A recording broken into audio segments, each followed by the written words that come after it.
Coucou internet, j'espère que vous allez mal. Docteur Dialous. Bon, je suis pas content. Non, parce qu'hier, il y a cette bonne vieille Mumu qui a parlé, et elle a dit qu'ils allaient mettre en place un système de dons de RTT pour les soignants, qui leur seront alloués sous forme de chèques vacances. On en est donc là à leur distribuer des tickets resto, faire tout ce boulot pour finir dans un bungalow à Berck-sur-Mer. Quand même pratique ce système de dons. Tu utilises l'argent des Français autre part que pour la santé, et quand il y a un problème, tu fais appel à leur générosité. Eh les connards, vous voulez pas faire un don pour les hôpitaux? Non, bah nous on a tout dépensé en pute et cocaïne. Frais de réception.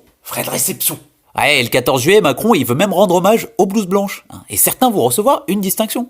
La médaille de l'engagement. Espèce de badge Pokémon. Donc pour avoir soigné des gens dans des conditions catastrophiques, t'as le droit à un discours et un pint.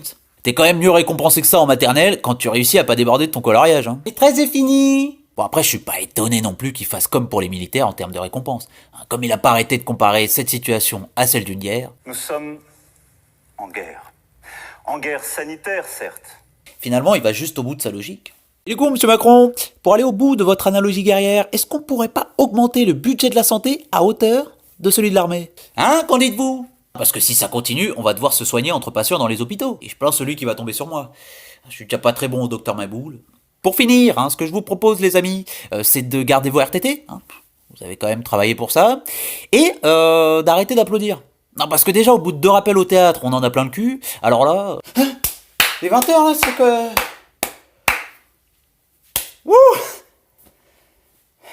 Mais descendre dans la rue la prochaine fois que les soignants y vont afin d'obtenir plus de moyens pour mieux nous prendre en charge. Sinon, l'épidémie suivante, ce sera pas des masques et des blouses qu'il faudra fabriquer, mais des hôpitaux. C'est dingue, hein. Une fois qu'on a fini de le construire, qu'on se rend compte que c'est de la merde les meubles Ikea.